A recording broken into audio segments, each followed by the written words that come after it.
Dear student, last lecture में हमने Bohr model को कंप्लीटली डिस्कस किया विद एग्जांपल्स, और उस वीडियो का जो लिंक है वो मैंने डिस्क्रिप्शन में ऑलरेडी मेंशन कर दिया है। इस लेक्चर में हम इलेक्ट्रॉनिक कॉन्फ़िगरेशन को डिस्कस करेंगे कि इलेक्ट्रॉनिक कॉन्फ़िगरेशन के जरिए से हम पीरियड, ग्रुप और एलिमेंट के ऊपर चार्ज कैसे फाइंड कर सकते हैं। उसके वैलेंस शेल इलेक्ट्रॉनिक कॉन्फ़िगरेशन, हम वैलेंस शेल में मौजूद इलेक्ट्रॉन्स को कैसे हम डिटेक्ट कर सकते हैं, कैसे हम फाइंड कर सकते हैं। तो सबसे पहले हम देखते हैं कि ऑफ बाउ प्रिंसिपल के अकॉर्डिंग हमारे पास इलेक्ट्रॉनिक कॉन्फ़िगरेशन में इलेक्ट्रॉन्स को किन सेल और सब शेल में कैसे डिवाइड किया गया है। ऑफ बाउ प्रिंसिपल के मुताबिक इलेक्ट्रॉनिक कॉन्फ़िगरेशन को 1s 2s 2p, अब 1s जो है ये बेसिकली इलेक्ट्रॉनिक कॉन्फ़िगरेशन शो करता है k शेल की, जबकि आपके पास 2s 2p जो है ये शो करता है आपकी इलेक्ट्रॉनिक कॉन्फ़िगरेशन l शेल की, सेकंड शेल की। और थर्ड शेल में आपके पास जो है वो 3s 3p एंड 3d जो है वो आपके पास आते हैं, जो कि शो करते हैं m शेल की इलेक्ट्रॉनिक कॉन्फ़िगरेशन को। अब आपके जो ग्रेड 9 की बुक में जो इलेक्ट्रॉनिक कॉन्फ़िगरेशन डिस्कस की गई है उसको सिर्फ और सिर्फ 3p तक ही महदूद रखा गया है। 3p से आगे 4s और 3d जो है ये फर्स्ट ईयर और सेकंड ईयर में आपसे डिटेल में डिस्कस किया जाएगा। तो 1s s को हम कहते हैं सब शेल। s में ज्यादा से ज्यादा जो इलेक्ट्रॉन की कैपेसिटी है वो 2 है, जबकि जो p सब शेल है उसमें ज्यादा से ज्यादा इलेक्ट्रॉन की जो कैपेसिटी है वो 6 है। तो हम किसी एग्जांपल को डिस्कस करते हैं जिससे आपको बेहतर समझ आ जाएगी। हम वही पुरानी एग्जांपल क्लोरीन की लेते हैं, जिसको हमने ऑलरेडी अपने प्रीवियस लेक्चर में डिस्कस किया था, जिसका हमने बोहर मॉडल ड्रॉ किया था।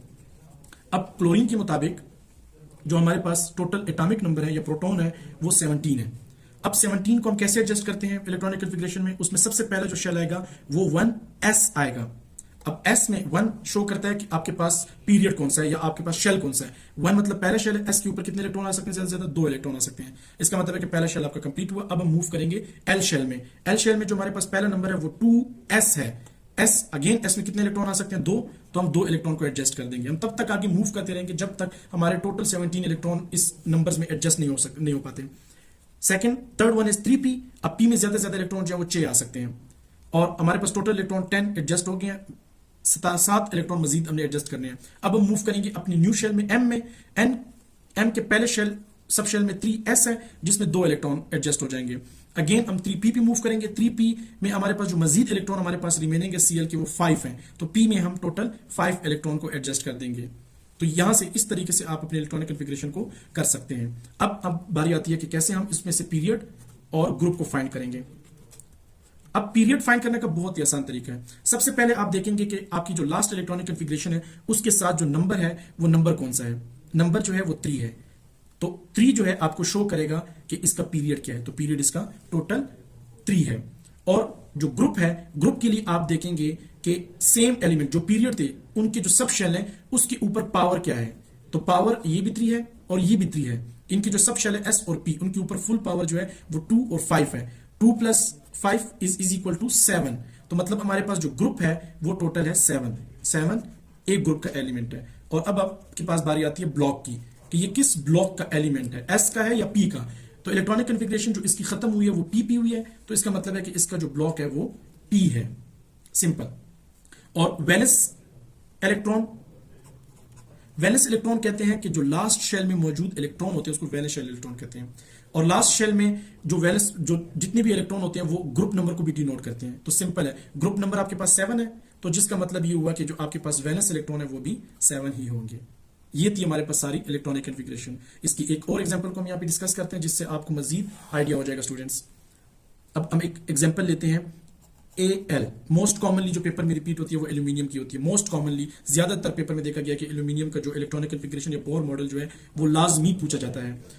तो पेपर में आपको इसका मास नंबर और एटॉमिक नंबर जो है वो ऑलरेडी गिवन होगा। सिंपल है कि हम इलेक्ट्रॉनिक कॉन्फ़िगरेशन या बोहर मॉडल उसमें हम सिर्फ और सिर्फ जो है इसके एटॉमिक नंबर को ही यूज करते हैं। एटॉमिक नंबर इसका 13 है। अब इसी तरह सेम हम ये ऑफ बाउ प्रिंसिपल के मुताबिक इसको अरेंज करेंगे। 1s, s में ज्यादा से ज्यादा इलेक्ट्रॉन की कैपेसिटी 2 है, जबकि 2s उसमें भी 2 है। 2p, p में 6 होती है, टोटल 10 इलेक्ट्रॉन एडजस्ट हो गया। 3 मजीद इलेक्ट्रॉन हमें एडजस्ट करने हैं। k और l शेल मुकम्मल हो गया, हम m शेल पे मूव करेंगे। 3s2 and 3p1। ये थी टोटल एल्यूमिनियम की इलेक्ट्रॉनिक कॉन्फ़िगरेशन। अब इसका हम फाइंड करते हैं पीरियड जैसे मैंने आपको बताया था कि लास्ट नंबर आप देखेंगे कि लास्ट नंबर कौन सा है। लास्ट नंबर 3 है, तो इसका पीरियड मतलब टोटल 3 होगा। और ग्रुप हम इसका जब फाइंड करेंगे तो ग्रुप फाइंड करना बहुत आसान है। ग्रुप में हम देखेंगे कि जो लास्ट पीरियड थे उनके सब शेल के ऊपर पावर्स क्या है। यहाँ पे पावर जो है 1 और 2 है, जो कि टोटल 3 होता है, तो इसका जो पीरियड होगा वो 3a होगा। इसी के साथ ब्लॉक नंबर को हम देखेंगे कि ब्लॉक कौन सा है। ब्लॉक इसका सेम है क्योंकि इसकी भी इलेक्ट्रॉनिक कॉन्फ़िगरेशन PP ही खत्म हो रही है। और वैलेंस इलेक्ट्रॉन कितने हैं इसमें टोटल? वैलेंस इलेक्ट्रॉन ग्रुप से हम फाइंड करते हैं कि ग्रुप नंबर क्या है। ग्रुप नंबर 3 है तो वैलेंस इलेक्ट्रॉन भी इसके 3 होंगे। और अगर हम चार्ज की बात करें तो चार्ज इसके ग्रुप नंबर क्या है? ग्रुप नंबर से हम इसका चार्ज फाइंड कर सकते हैं। ग्रुप नंबर 3 है तो अगर ग्रुप नंबर 4 से ज्यादा है तो हर एक एलिमेंट इलेक्ट्रॉन को गेन करता है, और अगर 4 से लेस है तो इसका मतलब है एलिमेंट इलेक्ट्रॉन को लॉस करेगा। तो यहां पे जो ग्रुप है इसका वो 3 है, इसका मतलब है कि ये 3 इलेक्ट्रॉन लॉस करेगा, और लॉस का मतलब होता है प्लस। केमिस्ट्री में लॉस को हम प्लस कहते हैं, और +3 इसका जो है टोटल चार्ज होगा। और इसी तरह अगर हम क्लोरीन की बात करें तो क्लोरीन में हमारे पास ग्रुप नंबर 7 था जो कि 4 से बड़ा है, तो 7 है, टोटल 8 इलेक्ट्रॉन हमें चाहिए होते हैं, तो इसका मतलब है कि इसके ऊपर जो चार्ज होगा वो -1 होगा।